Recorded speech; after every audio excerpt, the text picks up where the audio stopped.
Welcome to As I Live and Grieve, a podcast that tells the truth about how hard this is. We're glad you joined us today. We know how hard it is to lose someone you love and how well-intentioned friends and family try so hard to comfort us. We created this podcast to provide you with comfort, knowledge, and support. We are grief advocates, not professionals, not licensed therapists. We are you. Hi, everyone, and welcome back again. So happy that you kind of sign in and catch up with us every week. This week is going to be a little bit different because it's going to be kind of a retrospective and kind of a personal story as well for Stephanie and I. You both know, if you've listened to our first episode, that we both are grievers like you.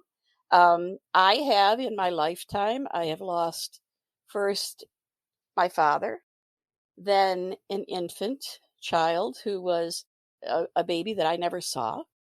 Then I lost my mother, and more recently, and next month it will be 4 years, I lost my husband. I kind of hate to say lost because I know where they all are. I haven't really misplaced them, but we often use words that are a little more comfortable to say than the word die or death. So today, we don't have a guest, but Stephanie and I thought we might catch you up on some of the episodes that we have done, some of the topics we have covered, and some experience for me, probably more than Stephanie, on some of the methods or treatments that we covered that I have tried myself, my response to them, and kind of where my grief journey has gone over the last year. So let's get going. Stephanie, we started back in November 2020, and the first things we did was kind of define grief. Yeah. And I think in that definition, we came across several conclusions. The first one, I think that hit me the most was, I'll probably grieve, as most of us will, for the rest of my life. Right. And I think that it's such a simple statement, but I think that you don't really realize that until you've heard it and it sinks in for a second. Exactly. And I didn't really even start to understand grief until I ran across that quote, which the last line is, grief is love with no place to go. Right. And I thought that's exactly what it feels like. You know, I still love my parents. I love the baby that I never got to hold. I love Tom. Right. I just don't have there's no object for me to bestow that love on. So that's really what grief is. So I hold that love inside me. Another premise or truth, I guess, about grief is that it's unique for everyone and for every instance. Right. Everyone handles it so differently too. Oh, absolutely. That's not to kind of get sidetracked, but like the laughter part or the joking part. Yep. I feel like, I've done it before, and that's my way of, okay, so I'll be completely honest. My son doesn't get that like Neil and I can laugh about things or make light of things. And that's kind of our way of healing. And he doesn't get that. And, I think maybe it's a generational thing. I have no idea. Maybe it's just because my husband and I are just sarcastic people. Like, I don't really know, but that's just how any negative in my life, I always try to find the positive. I always try to kind of laugh at something because I don't know, that just is what kind of lifts me up a little bit because I don't want to feel that down. But right. I think it's a way of coping. Right. And a way of helping you adapt so that you can maintain your composure. Exactly. So to speak.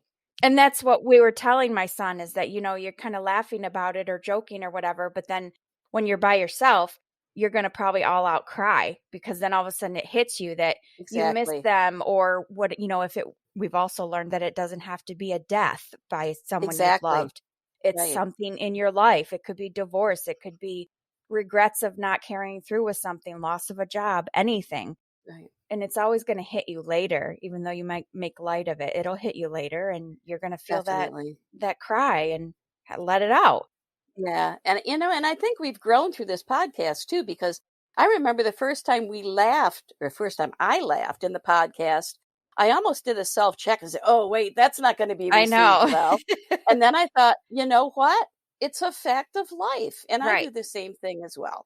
Right. So someday he'll get it. Yeah. Someday he'll get it. Yeah. It will just, and again, it's a way of coping. Right. So it's unique for everyone. It's also unique depending on who it is that died. For Sure. me, it's been different with each instance of grief I have encountered. Mhm. The most devastating, of course, is the death of Tom. Right. And I think it's because we had planned together for so many things we wanted to do in the future. Right. And now there's we also talked about this double whammy where Mhm.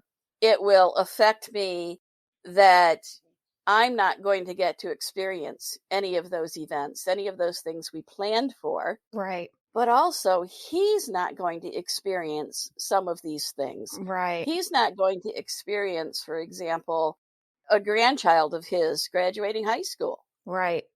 I think of Nathan with his passion now for playing electric guitar. I mean, Tom would be Absolutely. all over that most likely, and he'd probably wanna sing along to him playing. And just the music background, Right. because Tom knew a lot of that history and everything. Right. Yeah, I hadn't really thought about that one, but that's a perfect example. Yep. Perfect example. We also, way back in December of 2020, did an episode on COVID and grief. And that speaks to your reminder, if you will, that grief is not just about losing someone through death. Right. And we all know how COVID has impacted us all. Yeah. It's been horrendous as far as the losses in our lives we've all experienced.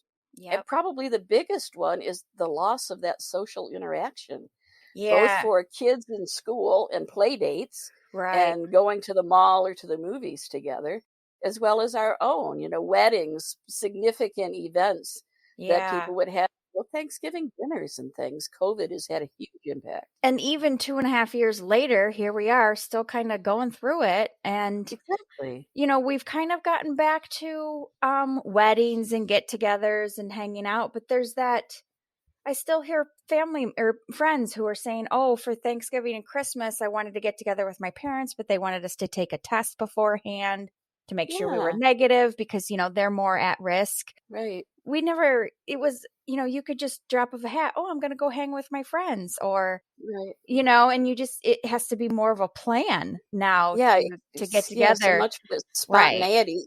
Even Right. giving somebody a hug. Yeah. We used to love after a get together, everybody Yeah. get a hug on their way out the door, Yep. and now you're almost afraid even to shake their hand. Right. Well, and even this is gonna sound selfish, but even vacations. We go to Florida every year, and I haven't been to Florida for one of our family vacations in 3 years Well, because sure, of COVID, sure. Yeah, It's yeah. fingers crossed we get to go in April. Well, I'm thinking you will. The numbers are down. It's looking Yeah. much better in our area. Yep. So we kind of did an exploration initially about grief and what it was and what it meant. And then we started to kind of delve into different perspectives and some things or treatments or modalities or Mhm. whatever Yeah. that might help people in their grief. One of the most beautiful that we talked about that still speaks to me is an episode we did back in January 2021. And we called it Grief Shatters Us, Yet We're More Beautiful. And I was talking about that kintsugi perspective. Yeah. In Japan, I believe it is, the way back in history, and I wish I had learned this in history. If Mhm. there was a piece of pottery or porcelain or something that was broken, they wouldn't do what we do now, pick it up, throw it away. Right. They would take it and they would actually put it back together. They wouldn't hide the seams like Right. might want to do, but they would use a gold liquid adhesive Mhm. and they would put it back together, but it would have all of these beautiful gold lines in it. Right. So for us, that kintsugi perspective, we applied to people in grief. We're kind of broken. We're Right. kind of shattered, but we can kind of put all those pieces back together, redefine ourselves, reclaim our lives, if you will, and Mhm. we can go forward at some point as beautiful or even more beautiful because of the way we've been put back together Right. and the love and support and enjoyment or excitement, Mhm. enthusiasm as we move forward. Yeah. And I find myself thinking of that kintsugi perspective a lot, Yeah. a lot. If I read other comments on Facebook or something like that about people, I just want to say, oh, but you're going to be so much Yeah. better than you are right now. Yeah. It's You know, eventually they'll look back and see the strength that they had to make it through right, and right, keep going exactly. through their Yeah, grief process. yep, exactly. In February 2021, we talked about writing through Mhm. grief. Now, I'm a writer anyway, Mhm. so this one was easy for me. Right. But I remember you, Yep. Stephanie, saying, I don't write. Nope. You thought at one point, though, that you might get a journal. And I think it was as much the idea that you could go shopping and buy something pretty. Um, Yep. but did you ever do that?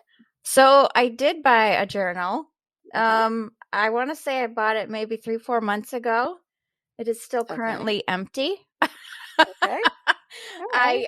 But it's there. Yeah. Yeah, it has always been something that I've wanted to do. Just to, I should carry it with me and just write things down. But, the life of a mom who has 2 Yeah. teenage boys and we're busy. And I just feel like I kind of battle, we talk about self-care a lot. I kind of battle with, do I want to do this or do I want to just take 30 minutes to myself before bed because I need to unwind for the day? So I usually choose that 30 minutes of unwinding. Right. That's about all I seem to have the strength for. I And I'm understand that. And I get that. Of Yeah. course, it would be easier for me to understand because I know you so well, Yeah. and I know everything that's kind of going on in your life. So yeah, Right. you do need that downtime. Yeah. For me personally, I write better in the earlier part of the day. Okay. If I start writing at night before bed, I'm probably going to be up for a long Yeah, time. that's the other thing is I feel like that's my hard part is going to Right. sleep is calming my brain down because it'll keep going and Exactly. going and going. So, Exactly. And for people that want to try writing but don't know where to start, there are a number of what they call writing prompts out mhm, there. There are books out there filled with them. I know Megan Devine's new book, mhm, and the title escapes me at the moment, but you all know Megan Devine. She's the one that wrote It's Okay That You're Not Okay, right. one of my very favorite books on grief. She has a new one that has some writing prompts in it. And a writing prompt can be as simple as think of one memory of the person who died that you love that makes you smile. Mhm. For me, and I know everybody's heard this, what would it be? It'd be hot sauce because Tom loved hot Right. sauce. And in about 3 weeks, 4 weeks, I have a cruise coming up to the Caribbean. And Tom and I went there a couple of times, and every time he had to buy another carry on bag because it would be filled with hot sauce on his way back. And then we had to, of course, buy bubble wrap and everything because we couldn't carry it on the plane. You don't want that to And spill in your luggage. no, no, no. But he would get so excited when he saw hot sauce that he had never seen before. And it was the label as much as anything. And at one point even I had a whole shelf filled with the labels facing forward. And it was quite a nice piece of artwork, Right? if I do say so myself. Most of the bottles, actually, in all truth, he never opened. But he had them. Yep. So hot sauce for me will always make me Yeah. smile. So you can write about something like that. I could probably fill, I don't know, 3 or 4 pages Yeah. talking about hot sauce and my memories of Tom. Yeah. So writing is a great way sometimes to get those thoughts that are in the back of your head out of your brain Right. on paper so that you can put other thoughts in your head. Right. Thoughts maybe of taking better care of yourself or moving forward, Mhm. something like that. Megan Devine's new book is How to Carry What Can't Be Fixed, a journal Yep, for grief. there you go. Yeah. I know I have a copy of it. I just haven't Yep. delved into it yet. But she is one of my very favorite authors. We have tried to get her as a guest on our podcast. I Mhm. have not yet given up, Right. We but won't she's give she's a up. very busy lady. She's a very busy lady, as you might expect. Yeah. We talked about children and grief. Mhm. And in that discussion in March of 2021, we talked with Kendall Lanning, who had written a beautiful book, The Fox and the Feather. I think of that book all the time. I do too, and I've actually gifted this book several times. Yeah. Um, for for me especially, and I think for Stephanie too, it's almost like it was written with us in mind, Right. because the fox, of course, is one of the main characters. And the book that I wrote and published back in, I think, 2003, now that long ago, was Fox in the Box, and it was my memoir of being a ticket seller in the carnival Right. with Stephanie, about age 3.5, and her younger sister Kelly, a newborn on the carnival, Yep. and then growing from there. So I've always looked at a fox as being especially meaningful to me. Right. Spirit animal, I don't know, maybe, but I get excited every time I see one. I think Right. it's a sign. Right. And of course, the feather is the feather of a cardinal. And the cardinal was very, very special to my mother, Stephanie's grandmother. Right. And every time I see cardinals, I think of her immediately. Oh yeah. And I know Stephanie does as well. Oh yeah. I know Stephanie. Well, we have 2 pairs of cardinals that are always in our backyard. And it was on Christmas Day. It was funny because Neil was on the phone, I think, talking to his parents, and I happened to look out the back window where our Christmas tree was, and there was the female sitting there, and then the male's always nearby, and she sat there for the longest time. And even AJ came up to the window, and I said, AJ, look. I said, that female cardinal's sitting there. And he goes, oh, that's Gigi. So Oh, how sweet. Yeah. How So sweet. we see them all the time, every day. So she's around. Yeah.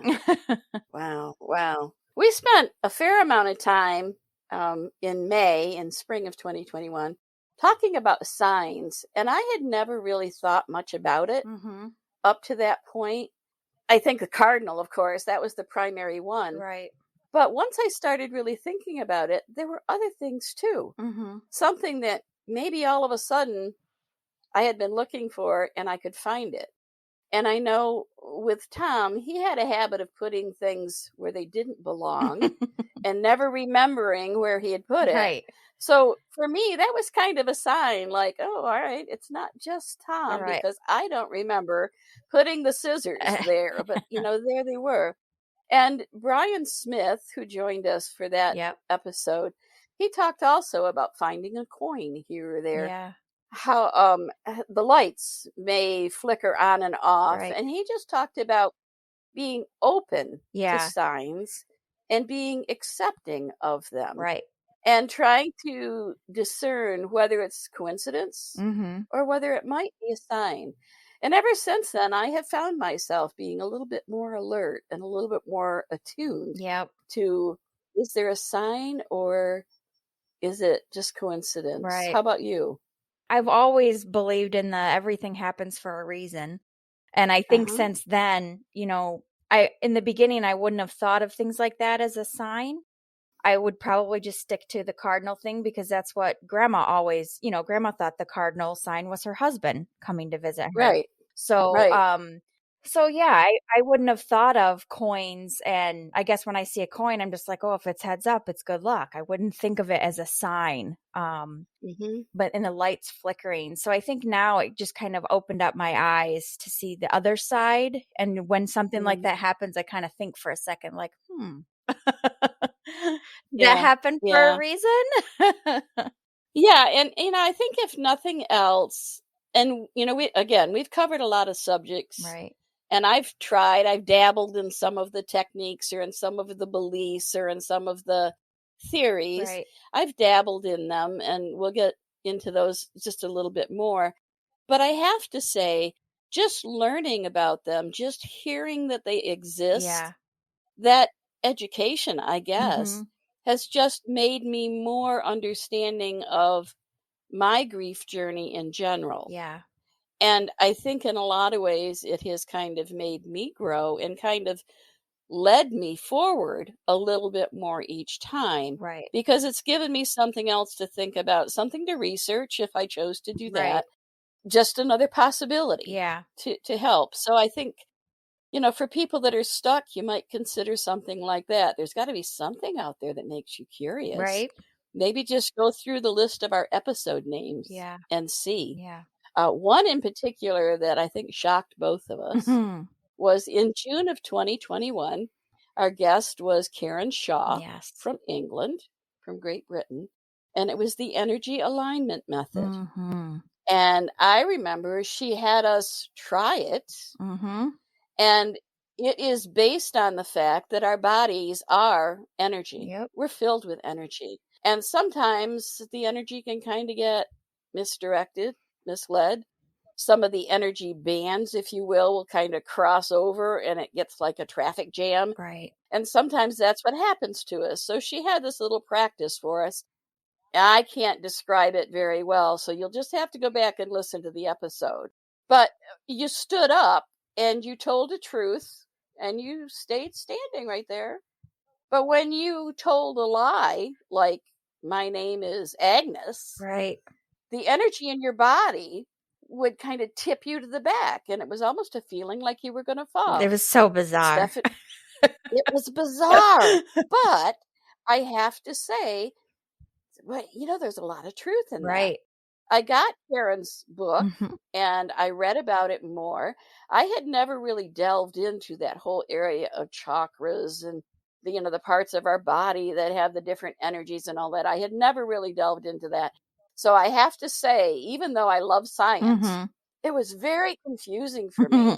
And a lot of it was very difficult to believe, but I cannot take away from the fact that when I would try Yep. it I happened. know. And the entire premise is that if you get used to what they call your sway, Right. you can ask questions even about a previous life. Mm-hmm.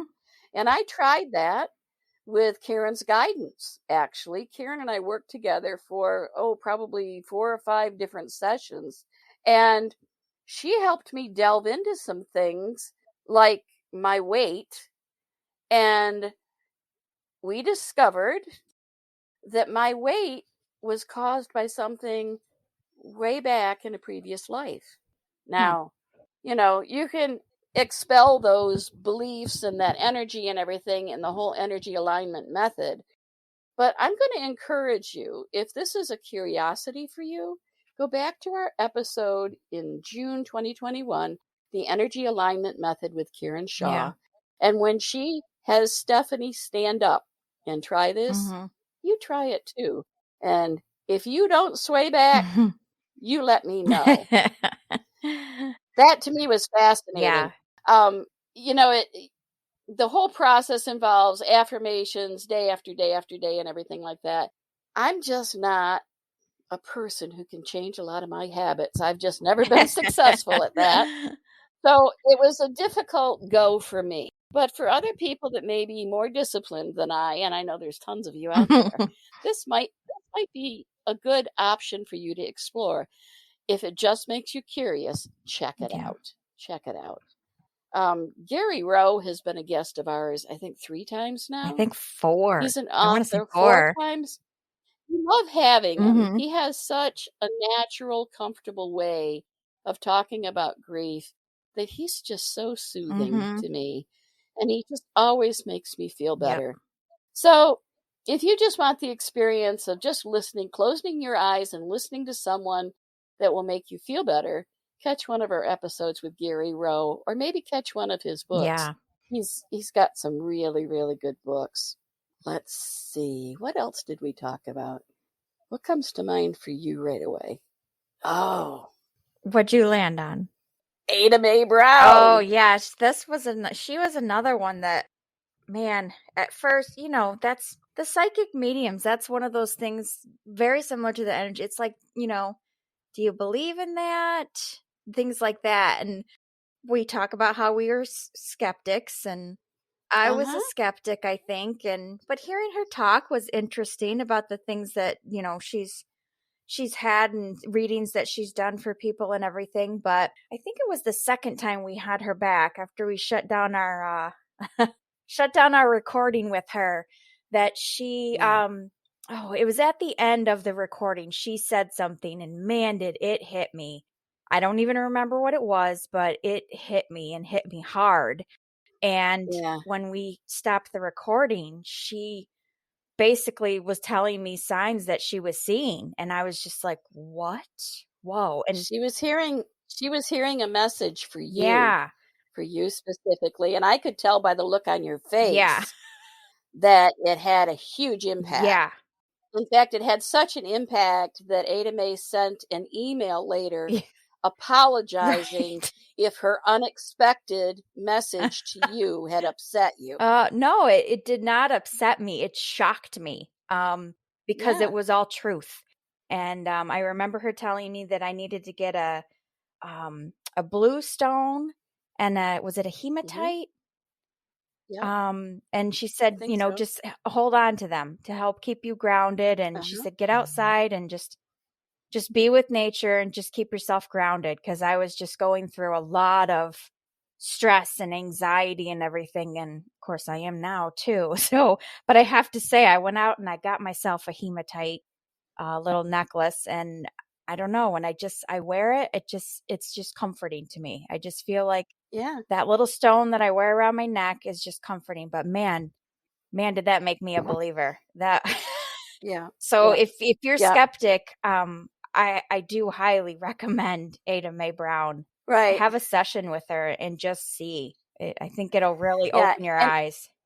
one of our listeners did schedule a reading with Yeah. her and got back to me afterward and described Ada Mae as a bit quirky, but spot on, Yeah. and said it was extremely worthwhile. And since then has had a couple more Yeah. readings with Ada Yep. Mae Brown. Um, she's a delightful person to talk to, and she's lots of fun. And she makes us smile, Yeah. and she makes us laugh as well Yes. with her examples and everything. But she was helpful. I'm a huge skeptic, not so skeptical Right. now. She actually described for us initially the difference between spirits and Mhm. ghosts. And that was very helpful Yeah. to me. It made a lot more sense and actually helped me believe a little bit more in this whole concept about some kind of an Right. afterlife.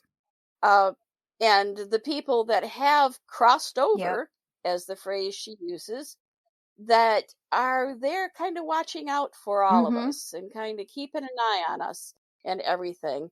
So those sessions were really, really Yeah. helpful for me, and I just love Yeah. them. I just love them. We do like talking about different cultures, and we did talk about Dias de los Muertos. Mhm. And the only thing I'm going to say about that is it's not Mexican No. Halloween. It is a much more meaningful Yes. celebration, Yep.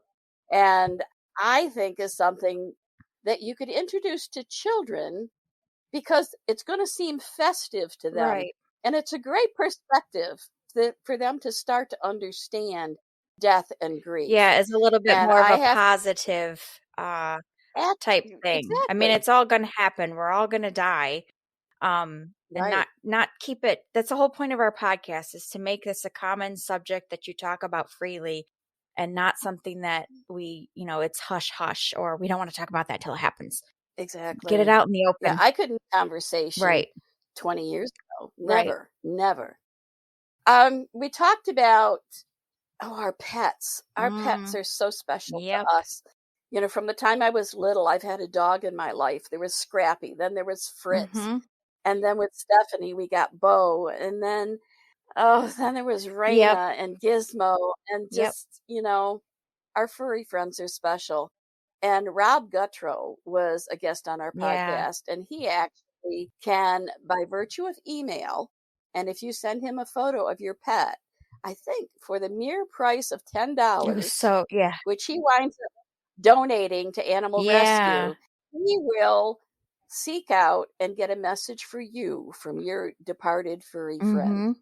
So that's another one, and his episode was called Messages from Our Furry Friends and Yeah. More. And he also went further into that discussion of ghosts versus spirits, which was very, very Yeah. helpful. We talked about self care a lot, a Yep. lot. And in one of those episodes, we talked about Yeah. yoga. Now, I tried chair yoga. Mhm. I wish I knew about yoga 30 years ago. I might have been more successful at it. But right now, it's hard to even motivate me to get out. Yeah. But Stephanie you had fun at yoga. Yeah. And I love your story about your last few Yeah. minutes, because you're not one to just relax and No, do not nothing. at all. I'm never one to relax. And my doctor, my chiropractor, they all know that. And it's just I sat down in the beginning of the class. I was nervous. It was my first class. I'm like, I am not flexible. I'm going to laugh. I can't be quiet.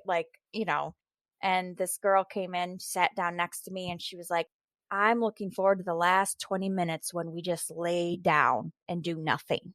She's like, it's like a nap. And I was like, what? And I just couldn't I was like, that's part of our exercise. I feel like I need to be burning calories here.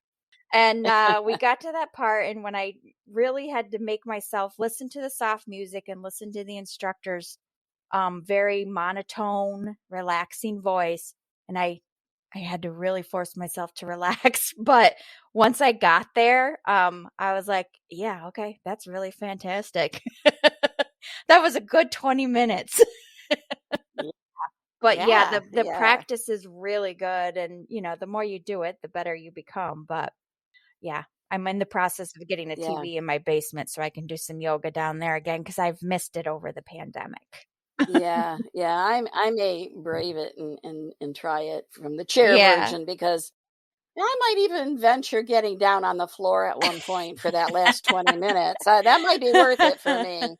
It might be worth it. And the last thing I kind of want to mention was a very recent episode of ours, and we talked about imaginal Mhm. psychology.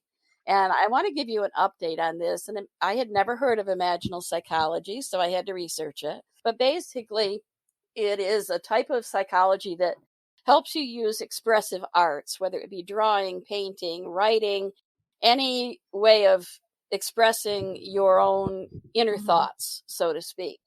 Now, the first thing I do when I hear of a term I've never heard before is Yep. research. Google is my best friend. Google and Amazon are both my Right. buddies, in fact, because I have to know more about it. So I kind of dig into it. I used to think part of it was because I'm that skeptic, Mm. but it's difficult for me sometimes to think, wait, I think I know so much, but here's something I don't Right. know. So I dig in and I self educate myself. Well, Dr. Shanti McCabe has a bereavement workshop that uses imaginal psychology. One of my secret wishes is to dabble in art a little bit more. I can write, no problem there. I always revert to writing. But I wanted to be able to draw something, something Right. meaningful. And I think of those old TV shows with, what's his name, Bob Bob, Ross. whoever, that did all the, yeah, Bob Ross, that did all the landscapes and everything. And I've been to some of those painting with a twist classes or Right. whatever, which they tell you brush stroke by brush stroke what to do. But I wanted to be able to have a blank piece of paper, a blank canvas in front of me, and draw something. And I thought, well, this would be a unique way to kind of delve more into my own grief at this Mhm. point, almost 4 years after Tom has died. Because overall, I think I'm really doing Mhm. great. Well, second class in, I'm sobbing, Oh. sobbing, because we had to do a soul collage about our Mm. person. Now, I wasn't sobbing through the whole time I created it until I bravely opted to share it Yeah. with the class. It was voicing Yes. Putting it out my there. Yeah. memory that was Yeah. difficult. Fine looking at it, I was fine Yeah. remembering it. But when I had to share it with others, that's where I Yep. broke. Now, in part of this workshop, we talk about Mhm. archetypes. Well, okay, archetypes. I've heard the term, but here I go again. I don't get it. I don't get it. And Dr. Linda's talking about the archetypes we have and do a soul collage on your archetypes and everything like that. I said, okay, I've definitely got some studying to do.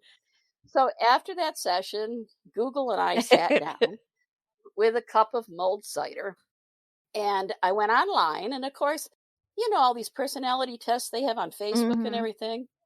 Well, there are online tests at some archetype Okay. pages that will help you discover what kind of archetype Oh. you are.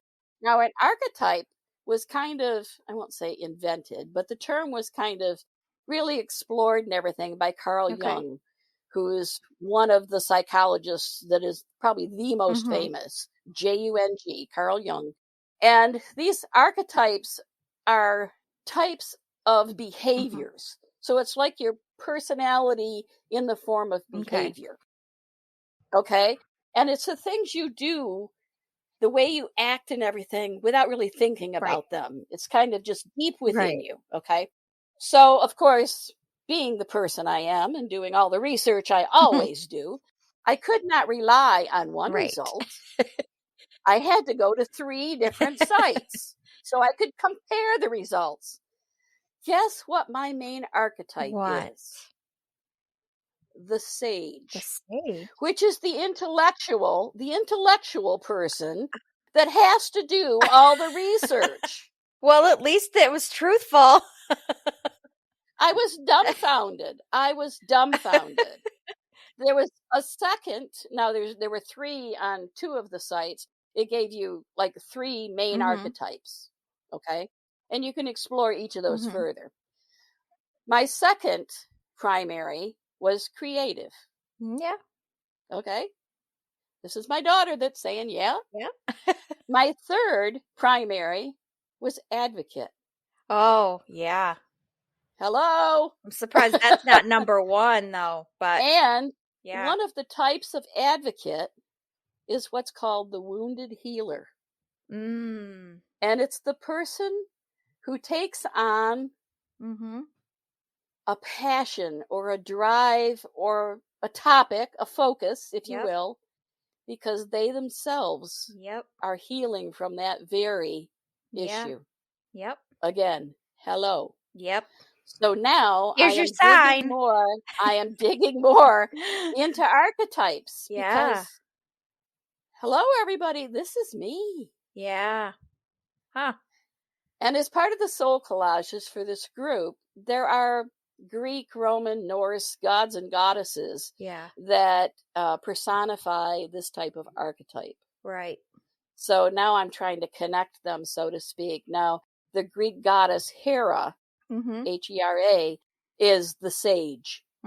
So she's my goddess. Yeah. I don't know what I'm going to do with that information yet, but I'm delving more into it. So more later, maybe, about archetypes. Yeah. But this was something that I was curious about. Now, just as an aside to everybody else, Stephanie, don't listen to this. I'm going to bet that Stephanie's going to be curious about this too, because after all, Stephanie's my daughter. I just have to find the time to look it all up.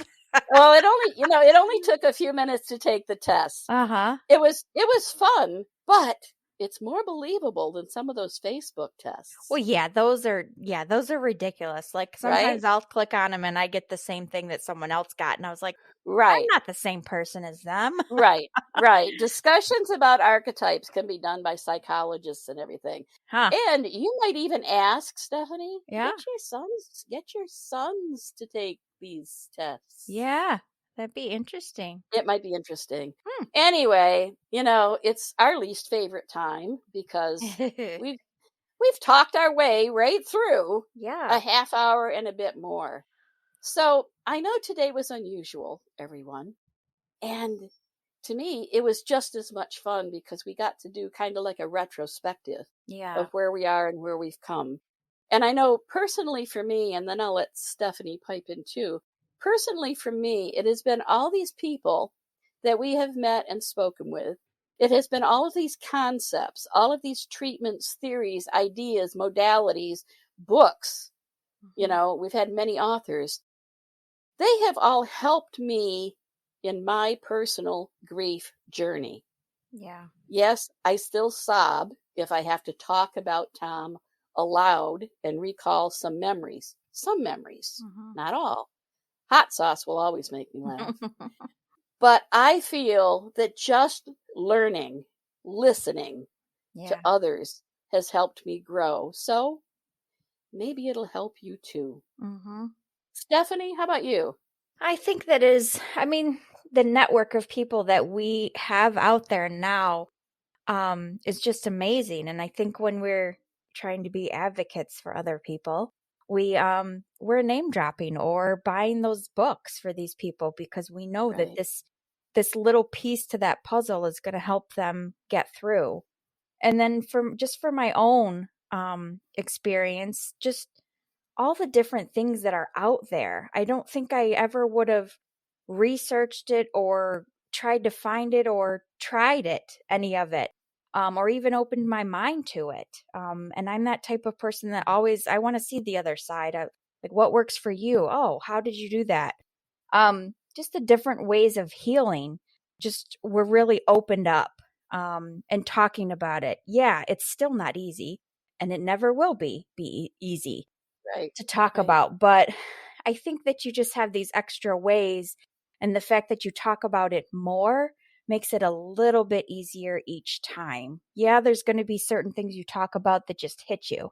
And it's all going to Mm-hmm. depend on circumstances at that time as well. Right. Right. I know I have my moments that are higher for my anxiety or whatever, and it's going to hit me harder then. Whereas another time I could probably talk about it and laugh or smile.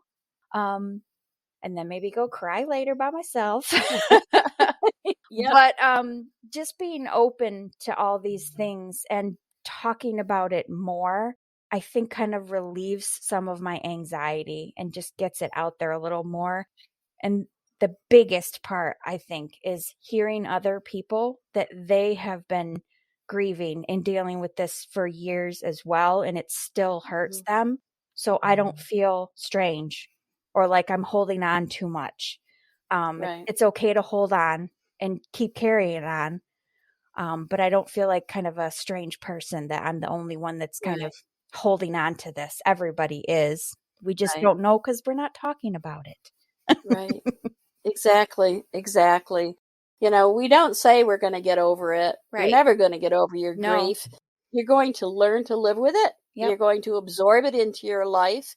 You may create a new life for yourself, but that grief is always going to be there. Yeah. So we have to live with it.